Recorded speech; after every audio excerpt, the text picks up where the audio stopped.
Meu prazer é te louvar, meu prazer é estar nos atos do Senhor. Meu prazer é viver na casa de Deus, onde flui o amor.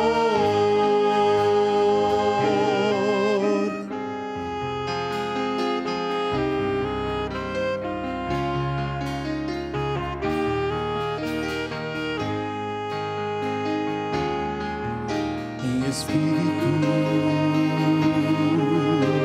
em verdade, te adoramos, te adoramos. Em espírito, em verdade, te adoramos, te adoramos. Rei dos reis, o Senhor, te entregamos nosso viver. Rei dos reis e Senhor, te entregamos nosso viver. Eu te adorar, Rei dos reis. Foi que eu nasci, ó meu Jesus. Meu prazer é te louvar, meu prazer é estar nos atos do Senhor. Meu prazer é viver na casa de Deus, onde flui o amor.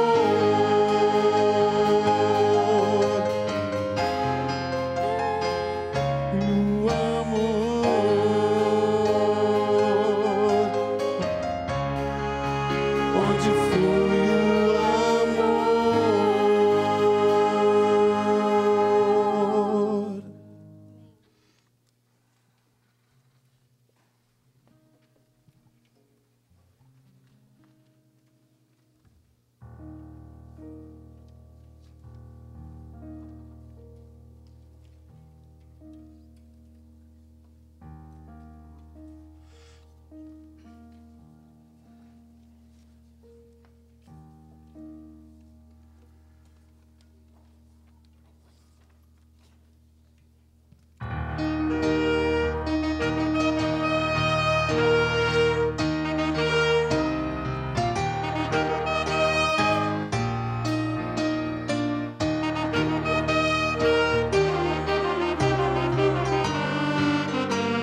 Que bom que você está aqui.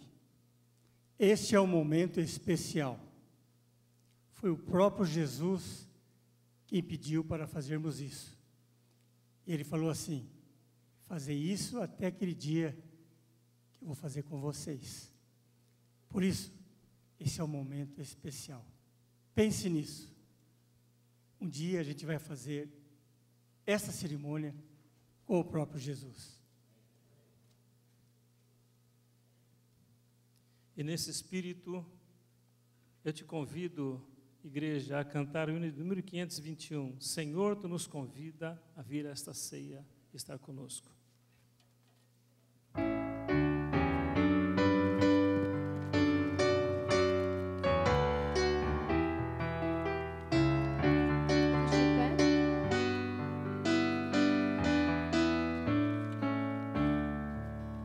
Senhor, tu nos convidas, vem a celebrar, deixar as nossas vidas o teu favor nos dar. Por nós provaste a morte e dás o vinho e o pão, e somos simbolismo de fé e redenção. O Senhor nascido e dores aflição, por Deus oferecido, nos trouxe a salvação. A taça de amargura tomaste por Jesus, mas cálice de doçura nos trazes de cruz. Senhor, teu sacrifício proveu libertação, nos trouxe vida nova, nos deu a redenção. Ao seu acesso temos a ti, Jesus Senhor. Agora compreendemos o teu reino.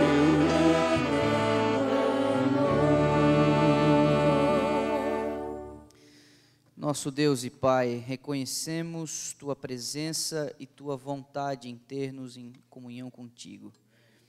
Estamos diante de Tua face e tudo o que precisava ser feito foi feito para entrarmos em comunhão com Jesus Cristo através dos ritos sagrados da Santa Ceia. Receba os Teus filhos, do maior ao menor, do mais novo ao mais experiente, que todos impressionados por Tua presença, por Tua santidade e por Tua boa vontade em relação a nós, possam entrar em íntima comunhão com o Senhor. Oramos agradecidos em nome de Jesus. Amém. Você pode se assentar.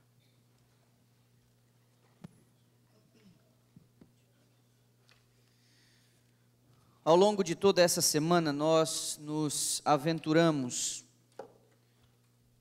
a olhar o exemplo do povo de Israel no passado remoto e considerarmos a nossa própria trajetória em direção à terra prometida. Vimos em cada uma das oportunidades uma relação entre a experiência do povo e, escatologicamente, a nossa própria experiência. A experiência daqueles que viverão os últimos dias, na expressão do apóstolo Paulo, para aqueles a quem o fim de todas as coisas já se aproxima. Hoje eu gostaria de considerar um elemento, não é tão somente um evento, mas um estado nessa trajetória do povo de Israel e como isso, o que isso tem a ver comigo e com você. Nós vimos a singularidade de Deus no último sábado, como Ele se mostra o único Deus verdadeiro. Vimos a importância do selo, de manifestarmos fé no contexto da 10ª praga, E o Cordeiro de Deus sela o nosso coração para termos a marca e sermos salvos. Eu e você tivemos a oportunidade de considerar alguns aspectos, não apenas de a gente sair do meio do Egito, mas permitir que Deus tire o Egito da gente. Não é só o que Deus fez por nós ao tirar-nos de lá, mas o que Deus quer fazer em nós até chegarmos lá. Eu e você tivemos a chance de considerar que a incredulidade pode nos privar de muitos benefícios, que ela impede que a gente veja milagres e que a gente compreenda a vontade de Deus e viva o propósito e o significado de Deus em nossa própria experiência. Nós fomos inspirados pelo grande líder Moisés. Os líderes dessa congregação foram exortados a seguir seus passos e seu exemplo, e também vimos que quando Deus nos priva de algo, é porque Ele tem algo ainda maior e melhor para nos oferecer. Assim foi a nossa trajetória ao longo de toda essa semana. Vimos, inclusive, que Deus não respeita uma lógica simples e que muitas vezes, por seu amor, Ele permite que a gente fique zigue-zagueando até que estejamos preparados a avançar e avançar até o nosso destino final. Pois bem, nessa noite eu queria levá-lo a pensar e a considerar num episódio que nós arranhamos, chegamos perto, fomos muito próximos a ele essa semana, mas eu, de propósito, não entrei com profundidade. Não seguimos aqui uma ordem cronológica, então hoje eu faço um flashback até o capítulo 17 do livro do Êxodo. A gente já estava lá na frente, nós chegamos inclusive a entrar bem ali no limiar da terra prometida ontem à noite, mas eu quero considerar com você, no contexto de Santa Ceia, a força desse texto, desse episódio, e já já nós vamos fazer a conexão com o nosso próprio Êxodo, porque assim tem sido todas as noites, a gente olha no retrovisor e depois miramos o que está diante de nós a partir da experiência passada. Capítulo 17 do livro do Êxodo, apenas um único verso. Esse é um episódio que eu e você já exploramos algumas vezes, nós já citamos ele aqui algumas vezes.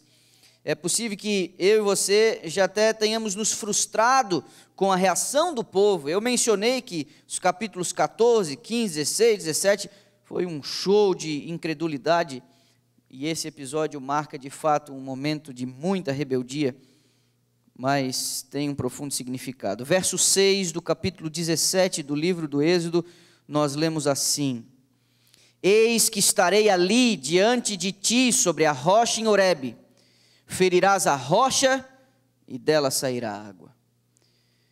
Você deve lembrar o episódio em Mara, você deve lembrar que eu mencionei que progressivamente nós vamos vencendo provas um pouco mais fáceis, nos habilitando a provas um pouco mais severas. Se nós escorregamos nas coisas mais simples, certamente fracassaremos nas coisas mais complexas. Deus havia dado indicação de que, lógico, Ele sabia que o seu povo precisaria de água para fazer a travessia. E quando lhes faltaram as provisões, algumas delas trazidas ainda do Egito, eles já começaram a reclamar, e Deus lhes havia dado indicações de que sustentaria seu povo. O episódio do capítulo 17, mesmo depois de Deus já ter feito água surgir para dar de beber àquela vasta multidão, eles agora, num tom um pouco mais ousado, como eu mencionei na última quarta-feira, eles disseram: realmente está o Senhor no meio de nós. E agora Moisés recebe a instrução. Horebe, este lugar, foi exatamente onde Moisés recebeu a sua vocação. Foi em Horebe que ele teve a cena extraordinária da sarça. E quando Deus o chamou lá na sarça, ele havia dito: eles virão até aqui, e você os congregará a mim neste lugar, pois é em Horebe. Um tempo depois, que agora Moisés se encontra com todo aquele vasto rebanho. Pois bem, a instrução que foi dada é: Moisés, você toma a sua vara, símbolo de toda a tua inutilidade, símbolo de todas as tuas fraquezas e do meu poder, e você vai ferir a rocha, e dela sairá água, e o povo beberá. Um episódio muito conhecido a mim e a você. Pois bem, na versão do nosso próprio Êxodo, e hoje eu quero explorar mais os aspectos escatológicos do que os históricos, porque já exploramos muito isso durante a semana, eu já quero passar para essa outra fase. Este é o paradigma histórico, este é o relato primário, mas na versão do nosso próprio Êxodo, nós vamos dar um salto até João capítulo 7. Ah, sim, João capítulo 7. Fiz algumas considerações em relação ao Evangelho de João. Ele tem muito claro a intenção de apresentar Jesus Cristo como o Deus eterno. Ele quer apresentar Jesus como pré-encarnado, todo-poderoso. O capítulo 7 traz o relato de um episódio. Ele se deu num período festivo em Israel. Se considerava que um bom judeu precisaria ir pelo menos 3 vezes à capital da nação por ano para participar de 3 festas principais. Sem dúvida nenhuma, a Páscoa, a principal delas. Mas Jesus não era mais uma figura desconhecida. No primeiro ano de seu ministério, um ano marcado pela popularidade, ele chamou muita atenção. O segundo ano, Jesus começa a despertar nas pessoas reações e emoções variadas. E neste segundo ano, um ano antes de morrer, Jesus havia se tornado um assunto principal em Jerusalém. E havia uma expectativa, será que ele vem às festas? Quando em contato com os discípulos, se preparando para esse período festivo em Jerusalém, ele solicita que sua equipe vá diante dele. E os discípulos vão a Jerusalém para participar dessas festas, mas Jesus fica para trás. Jesus não utiliza um caminho habitual, a rota comum das caravanas. Sim, eles iam em caravanas para irem conversando, para se protegerem contra qualquer intercorrência no caminho, malfeitores. Jesus não usa um caminho habitual e ele chega atrasado nas festas, propositalmente. Em Jerusalém a pergunta é, será que ele vem? Aí se dá o que eu e você vamos ler no verso 37 agora. Eu queria que você marcasse essa página, nós vamos ler o 37 e o 38, vamos sair daqui e depois a gente vai voltar. Então marque essa página, versos 37 e 38. No último dia, o grande dia da festa, levantou-se Jesus e exclamou, se alguém tem sede, venha a mim e beba. Quem crer em mim, como diz a Escritura, do seu interior fluirão rios de água viva. Paramos aqui. A revelação nos diz que esta cerimônia em particular, ela se dava nos seguintes termos. O sacerdote de plantão tomava um jarro de bronze e com um pouco de água do tanque de Siloé, ele se dirigia ao pátio do templo, onde era o limite da multidão, das pessoas comuns. Os recintos internos do templo só poderiam ser ocupados pela linha sacerdotal. Então o povo, o limite máximo era o pátio, onde havia o altar do sacrifício e a pia, o lavatório, que o sacerdote usava antes de oficiar nos recintos mais íntimos do templo, do tabernáculo, agora templo. Nesse pátio, tomado por gente, esse sacerdote de plantão tomava esse jarro de bronze e, mais próximo ao pôr do sol, eles acendiam as tochas que ficavam afixadas nas paredes de mármore branco ali à volta do templo. E aquilo tudo impressionava e provocava reverência nos presentes. Essas tochas que flamulavam, provocando esse incrível reflexo no mármore branco, eram alusivas à coluna de fogo que guiara o povo no caminho do deserto. O sacerdote, então, tomava esse jarro e virava, derramava essa água naquele recipiente ali, no meio de todos. Este gesto era uma alusão ao episódio do deserto, quando Deus extraordinariamente faz da rocha em Horebe jorrar água em abundância para saciar seu povo. Percebe? Todos estão ali. É no momento mais importante do dia, no último dia, o grande dia da festa. Nesse instante, Jesus de Nazaré, ele entra e, sem ser percebido, ele toma a posição entre as pessoas, transita entre elas. não foi difícil chegar ali sem ser notado. Primeiro, muitos nunca tinham contemplado a face de Jesus. Segundo, era comum, especialmente nessa hora do dia, eles usarem aquele negócio por sobre a cabeça. Facilmente ele poderia ter entrado sem ser notado, e assim o foi. Mas, nesse momento, Jesus toma posição. E ele faz essa declaração que acabamos de ler. Se alguém tem sede, venha a mim e beba. Essa não foi uma declaração simples. Ela continha profundo significado. Jesus está, neste momento, atribuindo a si as prerrogativas de Jeová. Ele está dizendo que Ele é o provedor. Ele está dizendo que foi dele que jorrou a água no deserto. Ele está dizendo que é Yahweh. Ellen White nos diz que a autoridade de suas palavras naquele momento foi tamanha que a divindade irradiou de sua humanidade e ninguém ousou questionar o significado de suas palavras, nem tampouco os membros do Sinédrio, nem sacerdote de plantão, porque eram como chamas vivas que tomavam conta daquela plateia atenta. Marque essa página. Olha o que o apóstolo Paulo nos diz. Mais uma vez, estamos indo a 1 Coríntios capítulo 10. Começamos com ele, chegamos nele durante a semana, e eu me vejo forçado mais uma vez a considerar uma expressão do apóstolo. Capítulo 10 da primeira carta aos Coríntios, olha como Paulo se expressa em relação a esse assunto aqui. Verso 4 do capítulo 10 da primeira carta aos Coríntios. E beberam da mesma fonte espiritual, porque bebiam de uma pedra espiritual que os seguia. O que diz aí a última frase na tua Bíblia? E a pedra era Cristo. Na plenitude, os símbolos que são empregados aqui, Jesus representa a pedra, a rocha. Paulo está afirmando categoricamente. E lá na festa ele diz, se alguém tem sede, venha a mim e beba. Volte agora lá, João capítulo 7. Eu deixei um verso aí, que foi o 39, sem ser lido.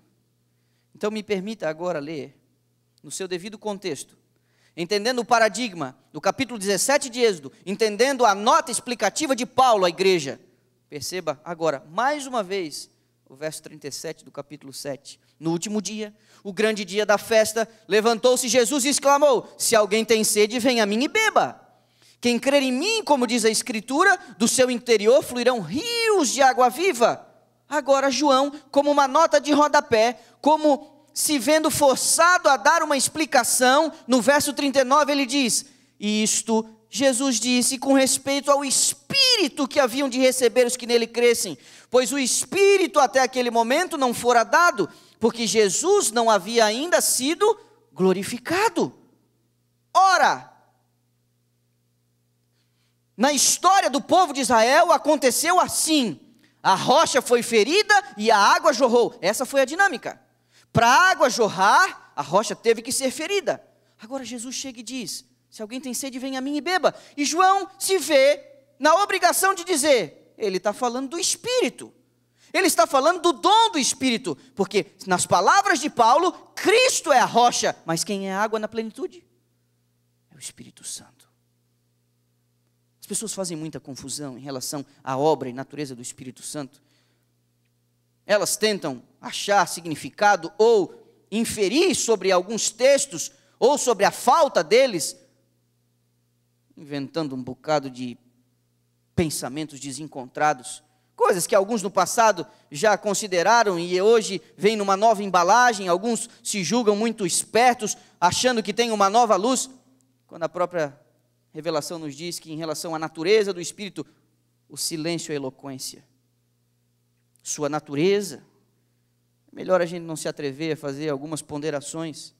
Alguns, na ausência de textos e de algumas coisas no Antigo Testamento, acabam percebendo uma certa hierarquia na divindade. A impressão que dá é que Deus o Pai está aqui no topo, Jesus vem um pouquinho abaixo e o Espírito Santo, alguns o veem como mais uma energia, uma nuvenzinha, um negocinho mais abstrato, meio anuviado, uma coisa assim, sem muito entendimento. E isso se dá muitas vezes porque na revelação do Antigo Testamento, o Espírito não tem um papel de destaque. E não tem um papel de destaque porque na economia da salvação, no período em que o pecado se instalou, eles tiveram que se ajustar lá em cima. Em natureza não há hierarquia. Mas no período do pecado, na economia da salvação, eles se reajustaram entre si. O Filho se coloca numa posição de sujeição ao Pai. E o Espírito Santo, muito despretensioso, e segundo o próprio Evangelho de João, ele quando viria fazer a sua obra não falaria de si, mas falaria de Cristo. Ele se coloca na posição de exaltar e fazer com que a revelação das duas pessoas da divindade pudesse ser ainda mais esclarecida à mente de todos aqueles que buscassem a verdade. Você percebe? A hierarquia no período do pecado, ela é funcional e existe, mas não em natureza. Não na essência, eles são um. E aí entra o campo do mistério, em que nós deveríamos ser humildes o suficiente para dizer... Aí é meio complicado fazer afirmações. Mas, na revelação bíblica, nós percebemos que eles se submetem entre si. Em alguns momentos trabalham em pé de igualdade, mas em outros não. Agora, João diz, ele está falando do Espírito. Claro, o Espírito não havia sido dado ainda. O Espírito Santo é uma força represada no Antigo Testamento. Você vê ele atuando. Sansão foi cheio do Espírito. Saul, antes de ficar louco, foi cheio do Espírito. Davi foi cheio do Espírito. Mas é uma força represada. No entanto, havia uma programação. A programação era a seguinte: quando a rocha fosse ferida, o Espírito seria derramado em intensidade. Jesus não havia sido glorificado ainda. As torrentes abundantes do Espírito não haviam sido concedidas à igreja ainda, porque a rocha ainda não havia sido ferida. Percebe? A dinâmica é simples. Desculpem, que uma criança consegue entender. Primeiro a rocha é ferida, depois a água jorra. Por isso que no Antigo Testamento, e essa não deveria ser uma linguagem inédita aos ouvintes, e de fato não era, Isaías considerou esse aspecto. Eu devo crer que é no capítulo 43, por gentileza, Isaías capítulo 43, essa não era uma linguagem inédita. Jesus se empresta de uma revelação antiga.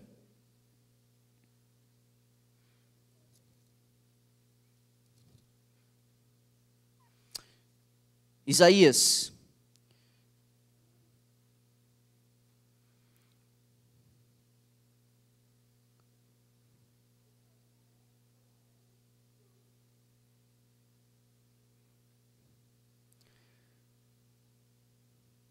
o capítulo é o 44, me perdoem. Capítulo 44. Repare, ainda que o seu tempo não fosse inaugurado, ou não tenha sido ainda inaugurado, repare, verso 3 do capítulo 44. Porque derramareis água sobre o sedento, e torrentes sobre a terra seca.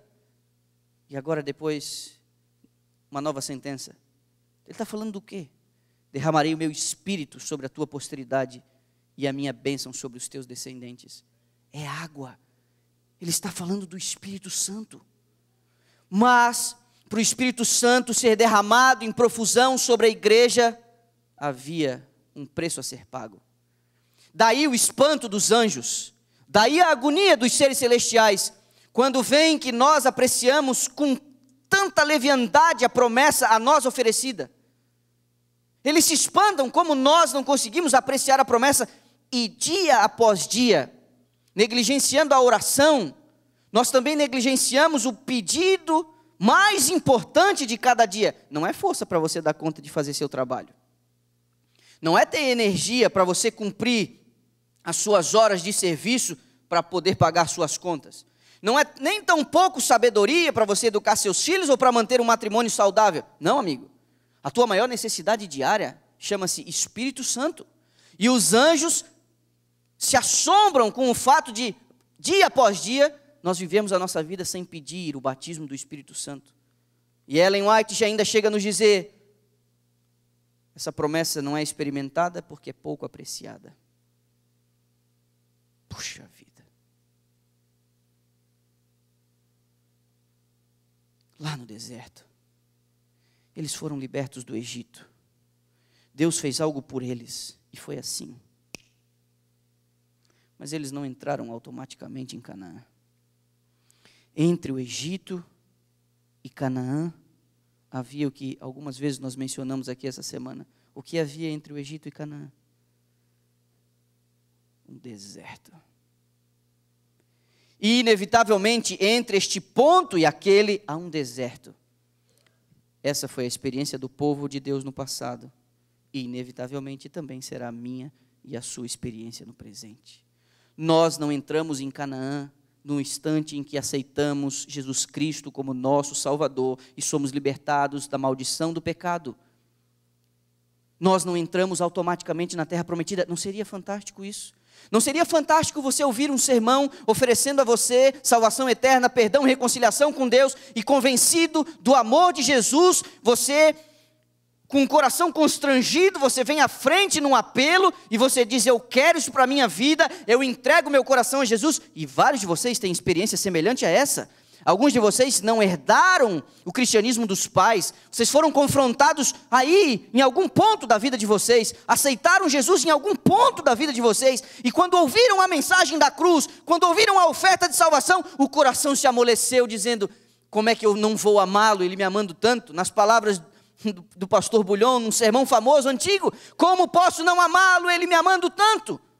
E aí você se convence, e você aceita, mas aí, amigo, você ainda está aqui, você não foi trasladado, ele ainda não voltou, você ainda está aqui, e ainda que você tenha tido uma experiência num final de semana, num momento de culto, de reunião na igreja, segunda-feira está aí a vidinha, para você enfrentar de novo, é o deserto é horroroso, o deserto é hostil, o deserto é árido, o deserto nos traz ameaças, serpentes e escorpiões, as temperaturas são altas, o sol é escaldante, também as temperaturas caem drasticamente quando o sol se põe e nós ficamos sujeitos a todas essas intempéries entre o Egito e Canaã, entre a aceitação de Cristo e sua graça e seu retorno. Sabe por que quando você examina os bancos da igreja, sabe por que quando você olha para o lado você não vê algumas pessoas que um dia estavam aqui e defendiam com ardor a fé que um dia aceitaram e não estão mais aqui? Sabe o que acontece? Na travessia do deserto, elas pararam de usar a água, elas pararam de usar as provisões que Deus entendeu que seriam cruciais e elementares para conseguir vencer esse vão. E sabe, começam a ter os sintomas da desidratação. E quando o corpo está desidratado, os lábios ressecam, a vista embaça, e depois de algum tempo sem água, meu amigo, os órgãos entram em falência e eles vão falhando. Você perde as energias, você tem insolação, você começa a ter visões, você começa a alucinar. E não são exatamente esses os sintomas daqueles que começam a apostatar? Começam a se distrair, ver coisas que não existem? Começam a se injuriar, a lamentar o próprio estado, quando o Senhor está ali, com todos os recursos e os elementos necessários para você vencer esse vão, para você chegar do outro lado. É por isso que Jesus, quem quiser, quem tem sede, vem a mim e beba. Quem tem sede, vem a mim e beba. É o próprio Deus que profeticamente havia antecipado, vou derramar água sobre o sedento, vou derramar torrentes sobre a terra seca, vou derramar o meu espírito. Por que não apreciamos devidamente a promessa? Por que somos tão lentos e demorados? Por que estamos tentando fazer o impossível, que é sair de lá e chegarmos até lá desidratados? Os sintomas da desidratação: você se assenta, você para de marchar, você diminui o ritmo, até certo ponto você para, e aí quando você para, quando você perde o alvo, quando você perde o foco, você começa a reparar em coisa que não mereceria a sua atenção, você se distrai, você perde o juízo. Aí, frases como, a igreja é chata, as pessoas são falsas, Não existe amor na igreja, não existe cooperação na igreja.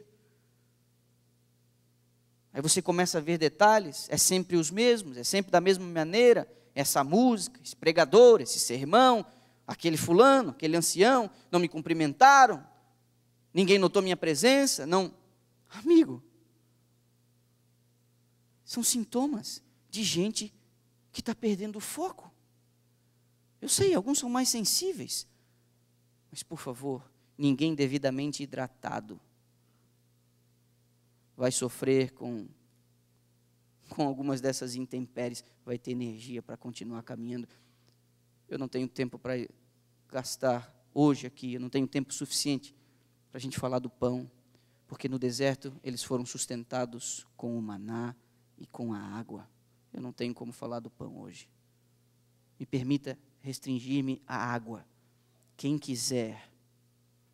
Na última folha da Bíblia, fechando a revelação apocalíptica, João diz, nas palavras do próprio Jesus, que faz a revelação, quem quiser, beba de graça da água da vida. Vamos comungar com o Senhor? Por favor. Ellen White nos diz, toda reunião na igreja é oportunidade para recebermos a chuva temporã e a chuva serôdia. Eu fico me perguntando, você tem aproveitado devidamente as oportunidades para hidratar sua vida, seu coração, sua alma? Eu acho que nessa noite o Senhor vai inundar nosso coração com este dom precioso. A morte de Cristo foi o penhor do Espírito. Ele comprou com seu sangue o direito de sua igreja ter o poder extraordinário da terceira pessoa da divindade. Estamos no período do Espírito Santo. Inaugurou-se no Pentecostes a sua era. E a igreja só triunfará pela forte atuação do Espírito Santo nos membros do corpo de Cristo na terra. A saber, eu e você. O quarteto vai cantar uma música. E toda esta cerimônia é alusiva à rocha sendo ferida. Toda esta cerimônia tem que ver com o preço que foi pago para você ser batizado no Espírito Santo, para você ser cheio do Espírito Santo. E sobre esse assunto nós vamos voltar amanhã. Vocês estão entendendo o que está acontecendo aqui? Esta cerimônia representa o preço que foi pago para você receber o dom precioso e o batismo do Espírito Santo. Vai insistir em querer atravessar sozinho, sem água, sem um elemento básico e necessário? Você vai insistir nisso? Alguns podem pensar, o que eu tenho que fazer para receber o Espírito Santo? Você só tem que pedir. A ação do Espírito ela é progressiva. Nem sempre ele concede poder e plenitude à pessoa, mas sempre vai atuar como um agente regenerador e que provoca as devidas mudanças. Você não tem que ser um bom menino, uma boa menina para receber o Espírito Santo, porque você se torna o bom menino e a boa menina pelo recebimento do Espírito Santo.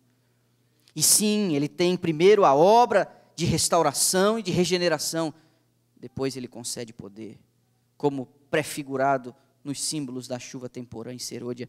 Ninguém terá a chuva serôdia, que é o poder para madurar o grão, sem antes ter passado pela experiência da chuva temporã, que prepara o solo. É aquilo que purifica a alma, é aquilo que refaz o coração.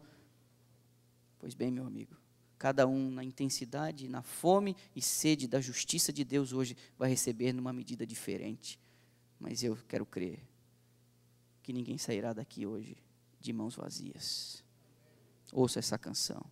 Estamos entrando à presença do Senhor. Vamos entrar no momento mais especial do cenáculo.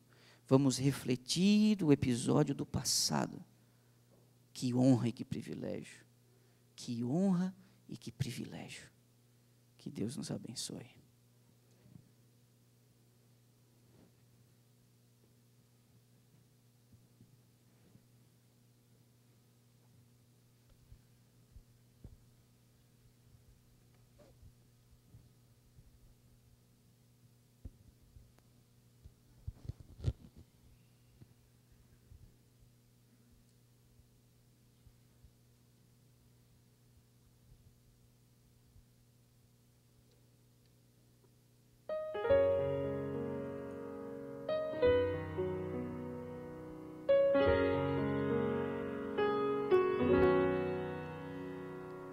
cruz se ergueu no Calvário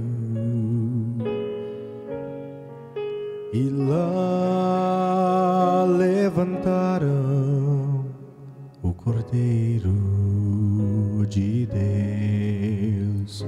O mundo e o céu contemplarão Jesus padecendo por pecados meus, porque indefeso ele ali ficou, e a culpa do mundo em si suportou, enquanto chorava, enquanto sofria, sua vida por mim ofertou. Foi por mim, foi por mim que Jesus sofreu, seu sangue verteu, foi por mim. Lá na cruz,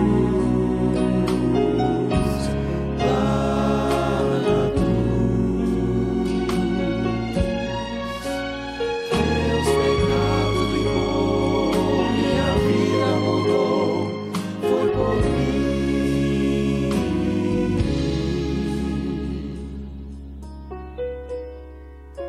sentindo a dor do pecado,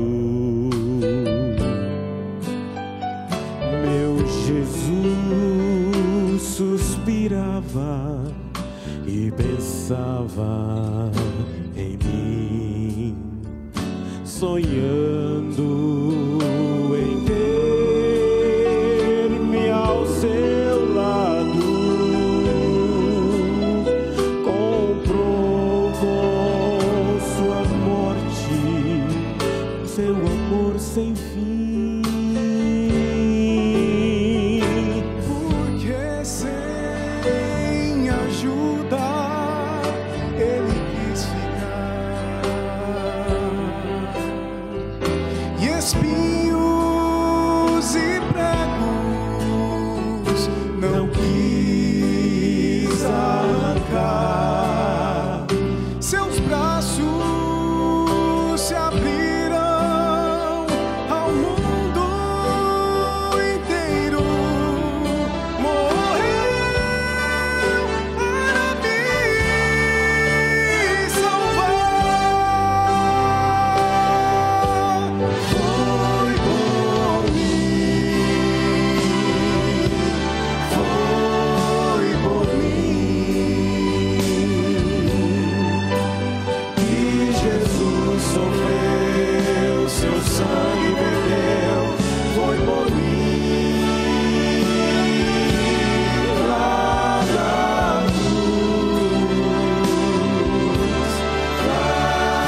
na cruz, meus pecados ligou, minha vida mudou, foi por mim.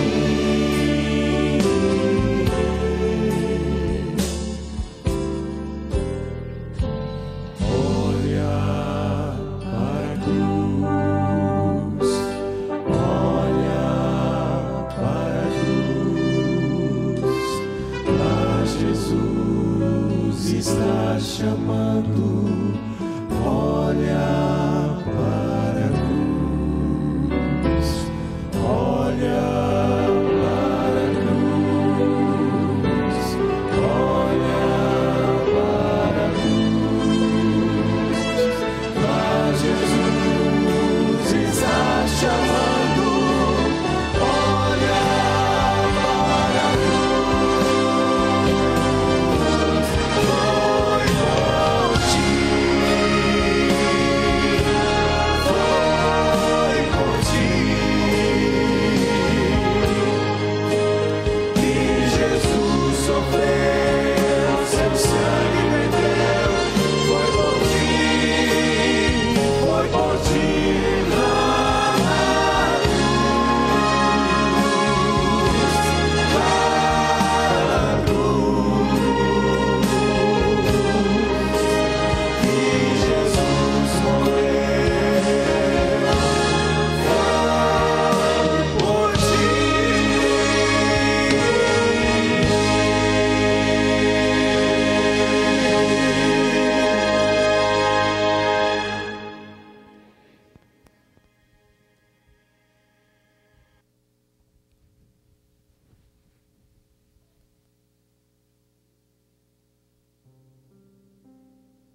Apóstolo Paulo, em Coríntios 11, verso 23 e 24, diz o seguinte: porque eu recebi do Senhor o que também vos entreguei, que o Senhor Jesus, na noite em que foi traído, tomou o pão, e tendo dado graças, partiu e disse: isto é o meu corpo, que é dado por vós, fazei isto em memória de mim.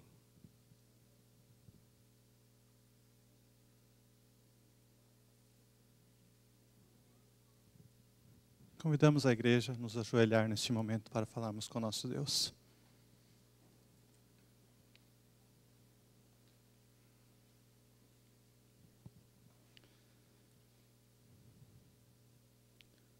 Pai querido que estás nos céus, te agradecemos imensamente, Senhor, pela oportunidade que temos, nas primeiras horas desse sábado, estamos aqui na Tua igreja para louvarmos e agradecer o Teu santo nome. Te louvamos, Senhor, por todas as bênçãos concedidas até o presente momento, pela vida, pela paz, pela saúde, e porque Tu nos dás, Senhor, a oportunidade de mais uma vez, Senhor, estarmos aqui louvando o Teu nome. Que Tu, Senhor, possa estar aqui presente neste momento, atuando no coração de cada um de nós. Que agora, Senhor, ao participarmos desse pão, que representa o Teu corpo, Senhor, pregado lá na cruz, que os nossos pecados também possam estar sendo pregados lá na cruz, Senhor. Que as nossas imperfeições, que as nossas iniquidades, Senhor, possam ser limpas do nosso coração. E que possamos a cada dia mais, Senhor, andarmos ao Teu lado, buscarmos a Ti, e que Teu Espírito possa estar realmente trabalhando nos nossos corações, para um dia estarmos contigo no céu, Senhor. Dá-nos a Tua direção, a Tua proteção, e continue ao nosso lado a cada instante de nossa vida, Senhor. Nós lhe pedimos e agradecemos em nome de Jesus. Amém, Senhor.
Eu e você já participamos de todas as exigências preparatórias. E para que todos sejamos servidos, aqueles que participaram do lava-pés, que têm consciência desse momento, nós vamos pedir que se coloquem em pé. Os que participaram do lava-pés, como preparação para os elementos da ceia, podem se colocar em pé. E tendo recebido das mãos destes homens consagrados pela imposição de mãos, você pode receber o emblema, se assentar, e só depois que todos hajam recebido, aí sim, pelo comando aqui à frente, nós vamos fazer parte disso juntos. Que Deus abençoe você.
Você tem em suas mãos o primeiro símbolo da ceia. Matéria-prima básica para fazer esse pão é o trigo, fruto da terra, moído e esmagado. Por isso Isaías disse que ele seria transpassado, esmagado. Isso representa o corpo de Cristo. Por isso a oração foi feita. Não é o corpo de Cristo literal, mas representa seu corpo. Por que a ingestão? Você já parou para pensar nisso? Por que a ingestão? Por que comer alguma coisa? Porque você tem nas mãos a soma de alguns ingredientes. Então nós temos dois elementos aqui. Tem você e tem o pão. No momento em que você ingerir este pão, seu corpo vai fazer uma série de reações químicas. E daqui a alguns instantes, não muito, já não será mais possível distinguir quem é você e quem é o pão, porque o pão fará parte de quem é você. Por isso Jesus disse, se não comer minha carne, beber o meu sangue, isso é em linguagem figurada, ele diz, não pode ver o reino dos céus. Ele quer entrar em profunda comunhão com você. E por isso, tomamos o símbolo do seu corpo, para que sejamos um com ele, percebe? Por isso Paulo disse, não sou eu mais quem vive, é Cristo quem vive em mim. Estaremos nos reconciliando com ele, depositando fé em toda esta simbologia que ele nos oferece de forma tão graciosa. Em atitude de oração, participemos todos juntos.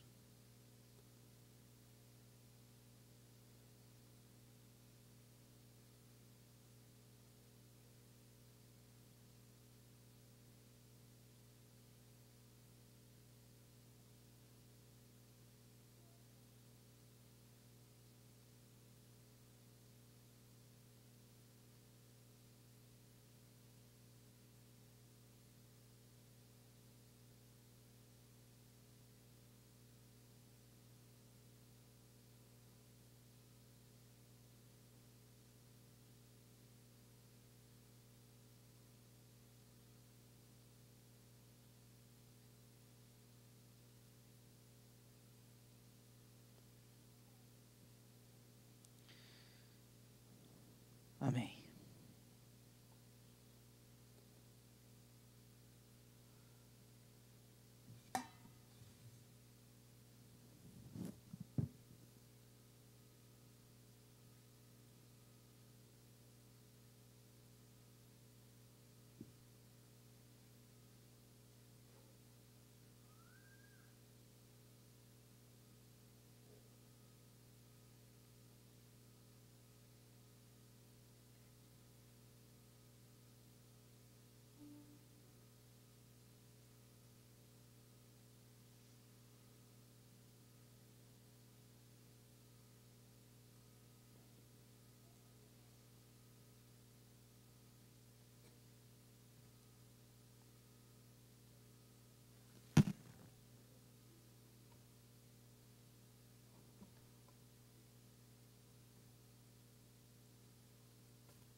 Palavras do apóstolo Paulo, inspiradas pelo Espírito Santo.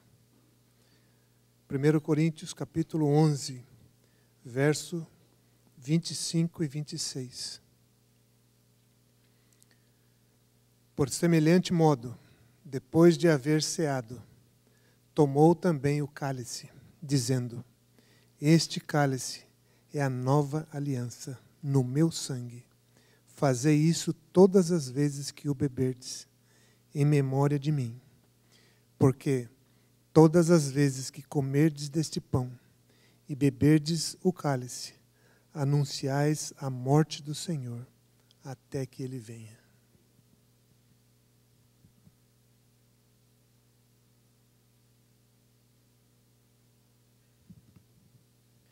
Vamos dobrar os joelhos para pedir a bênção sobre o vinho.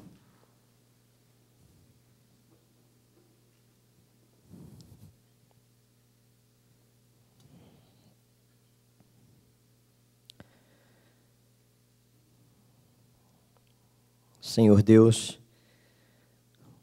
obrigado pela oportunidade da reconciliação, Senhor.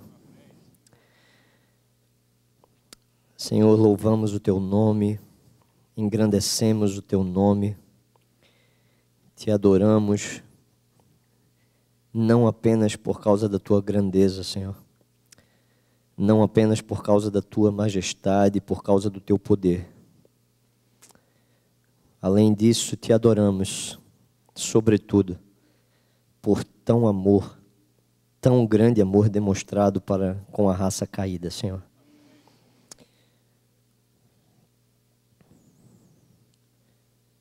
Louvamos o Teu nome, porque um dia o grande Deus Eu Sou, cumprindo com Sua promessa de salvação, resolveu encarnar e derramar o Seu sangue naquela cruz, Senhor.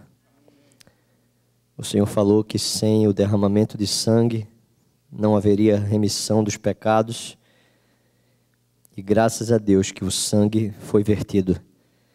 E aqui estamos, Senhor, para que através desses símbolos o Senhor possa ver que acreditamos pela fé no perdão dos nossos pecados e aceitamos a graça oferecida pelo Senhor Jesus Cristo. Abençoa o suco da vida que vamos beber agora, Senhor.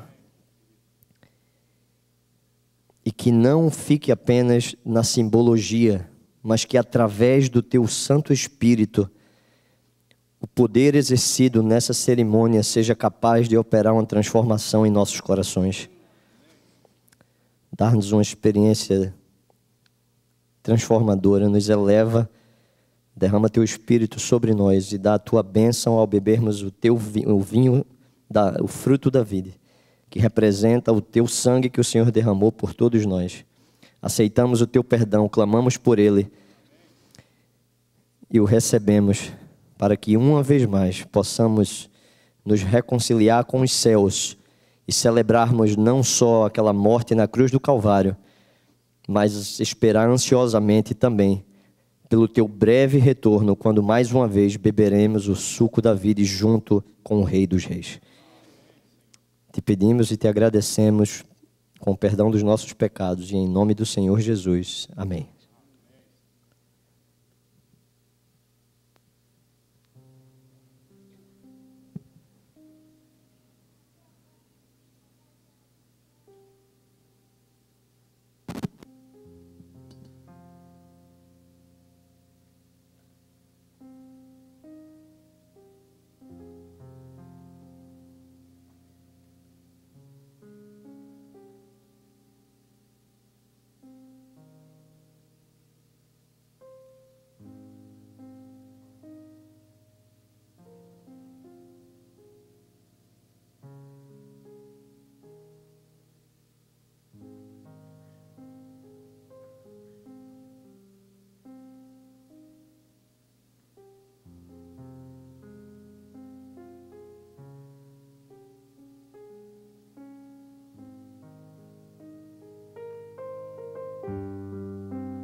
Da mesma maneira, aqueles que já tomaram parte deram os 2 primeiros passos, cerimônia do lava-pés, e já tomaram parte com o símbolo do pão, agora podem ficar em pé, e depois que hajam recebido, podem se assentar, aguardando que todos tenham recebido, para que tomemos parte disso juntos ao final, no comando que será dado aqui à frente.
segundo símbolo é esse que você tem nas mãos.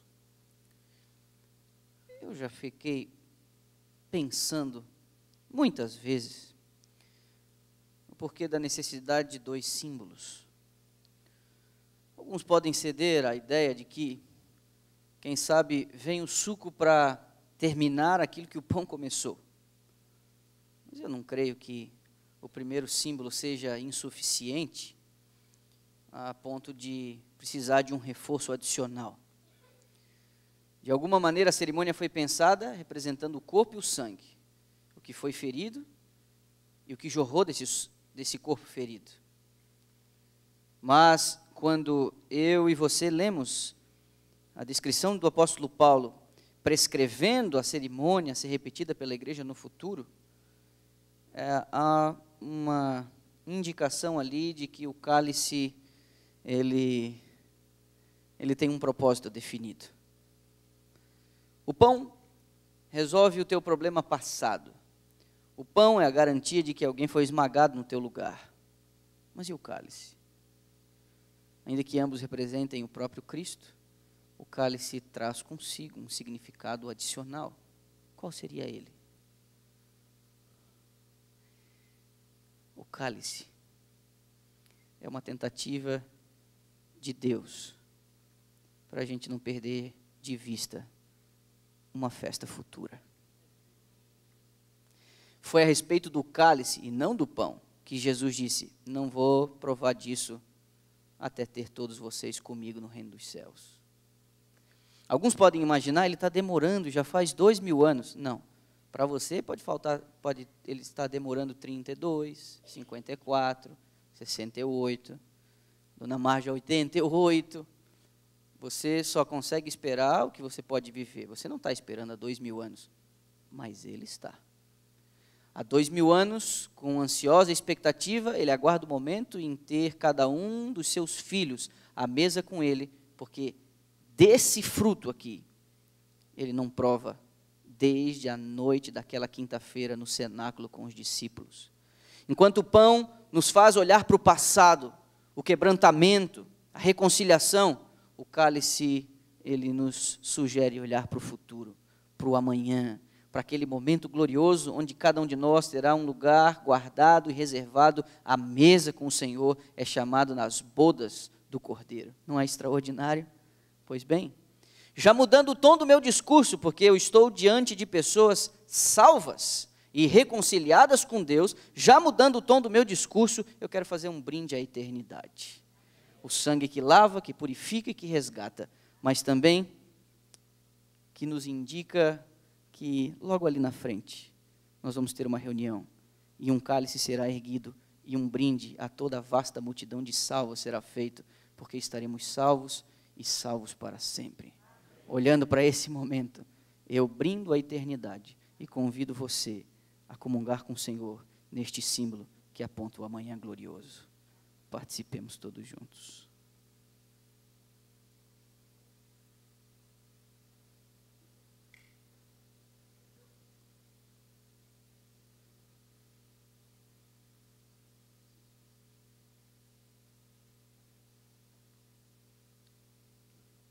Amém. Eu vou quebrar o protocolo aqui, e tudo tem sido tão bonito aqui. Tudo tem sido arranjado de uma maneira tão incrível aqui. Você percebe a sincronia, resultado do ensaio. Isso é para a glória de Deus. Mas eu vou quebrar o protocolo aqui. Eu dei meu celular aqui para o Grenville. E pode ser que você nunca tenha visto uma Santa Ceia terminar desse jeito. Mas eu vou dizer para você, gente salva é gente feliz. E eu estou diante de um punhado de gente salva que foi reconciliada com Cristo. E nesse momento, como no dia da expiação, você está lavado dos seus pecados, portanto está salvo. Você diz amém? Então eu vou dizer gente salva e você vai repetir, é gente feliz. Ok? Pode ser assim? Gente salva? Olha para quem está do lado e diz assim, gente salva, o teu amigo vai dizer, é gente feliz. Faz isso aí.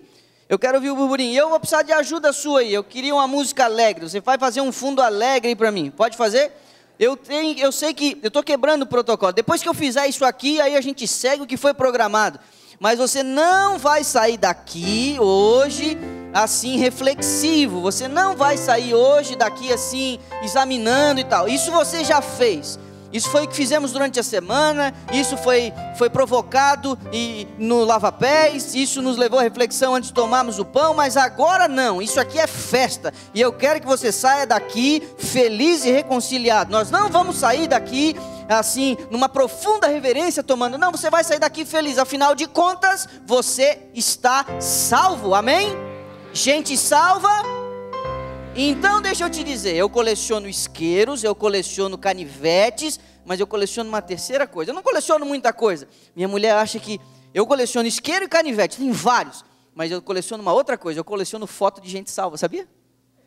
Toda Santa Ceia eu bato foto de gente salva, e o Grenville está com o meu celular, e ele vai bater foto de um monte de gente salva aqui nessa noite. Você vai sair daqui alegre, exultante, nas nuvens. Por favor, você vai caprichar no sorriso, certo? Caprichar no sorriso, porque eu tenho fotos das minhas santas ceias, e já faz tempo, e eu quero mais essa. Gente salva é gente feliz, sorria. Ele vai bater foto aqui, não precisa ficar tão em silêncio para bater a foto, porque é foto, não é vídeo, certo? Então eu vou pedir para que, a gente já vai dar sequência no programado, eu vou pedir para vocês se levantarem, porque o Grenville vai descer, e a mesa vai estar perfilada aqui, com um sorriso extraordinário, de gente salva, ok? Ele vai inverter, ele vai, podem chegar mais perto da mesa aqui, sorriso, caprichado. Grenville, a mesa agora aqui, os oficiantes mais salvos que eu conheço, são esses aqui, sorriso, caprichado. Eu vou parar aqui, você vai sorrir também.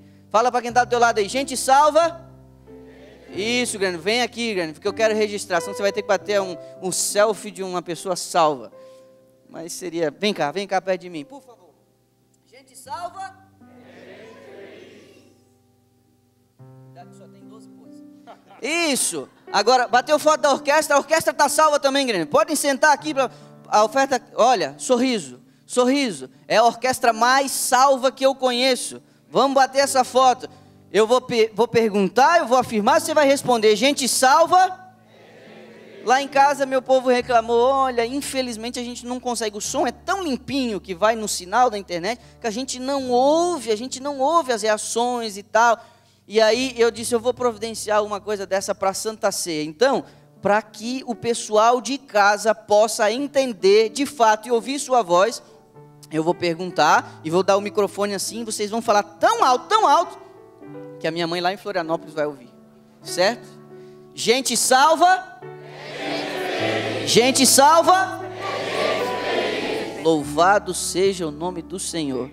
E como um menino mal comportado, agora eu vou voltar para o meu lugar, eles vão seguir direitinho o que eles tinham programado, mas eu não dou conta, eu nunca resisto. É muito bom estar em comunhão com o Senhor, é muito bom estar reconciliado com Ele. Eu volto para casa, Salvinho da Silva, e estou indo de carona, e o motorista que me trouxe, ele parecia que estava atrasado, mas eu vou Salvinho da Silva para casa, e você também, na graça de Jesus. Nós nos vemos aqui amanhã. Pastor, toma conta aqui antes que eu faça alguma besteira.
Pastor, algumas famílias não estão aqui.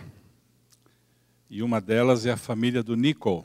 O nosso pequenino Nicol precisou ir agora de tarde para a emergência. E a gente está acompanhando a família do Nicol, sua mamãe, suas tias, pedindo que Deus cuide do nosso pequenino. Estamos felizes porque a Emily esteve doente, mas está aqui, toda feliz ali junto da mamãe e do papai. E há muitos outros irmãos que não puderam estar com a gente, porque alguns deles estão acamados, hospitalizados. E se você souber de algum irmão, alguma irmã, que necessite, que por motivo justo não pôde vir à igreja nesta noite, nós estaremos indo aos lares para servir a ceia no seu lar. Entregue o nome aos anciãos ou à irmã Gisele, que é a secretária da igreja, e nós então faremos esse trabalho. É impressionante, pastor, a gente olhar e ver o carinho e o amor com que eles trabalham para preparar a ceia. Os diáconos e as diaconisas, eles vêm preparando isso com carinho, com amor. Eles, como você mesmo percebeu, eles ensaiam, eles ficam aqui. Você percebeu que há algumas diaconisas que ficam em pé com um lencinho branco na mão, na hora que vai entregar o cálice? Você percebeu isso ou não? Não percebeu, né? Então, se alguém derruba, por algum motivo, derruba o suco, a diaconisa vai imediatamente com um lenço para ajudar. Veja os detalhes. Veja os detalhes com que eles cuidam da casa do Senhor. Nós estamos agradecidos a Deus, agradecidos a todos os que trabalharam para que esta cerimônia da ceia acontecesse nesta noite. E nós estamos também felizes por sua presença aqui na igreja às 10 da noite, quando estamos encerrando a cerimônia da Santa Ceia. Não sem antes cantarmos um hino de louvor a Deus. Louvamos-te, ó Deus, pelo dom de Jesus. Sabem por quê? Este hino é assim? Porque ele diz para nós da importância que é o louvor ao Senhor. Eu queria pedir assim, irmãos, daqui a pouco o número do hino vai ser anunciado, mas que você leve para casa esta certeza e esta confiança de que o Senhor esteve conosco nesta noite, tá bem?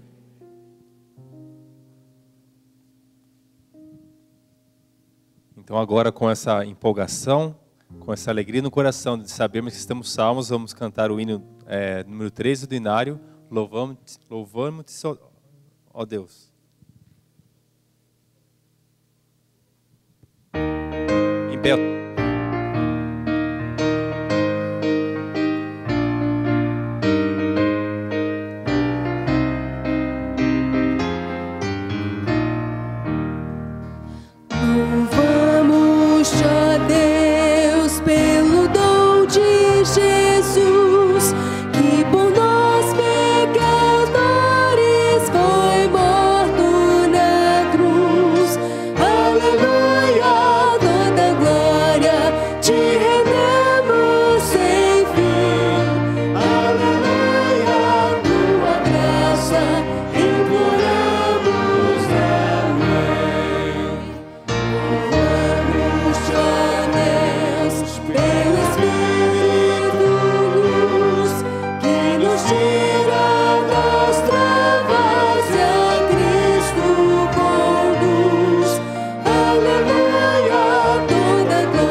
ainda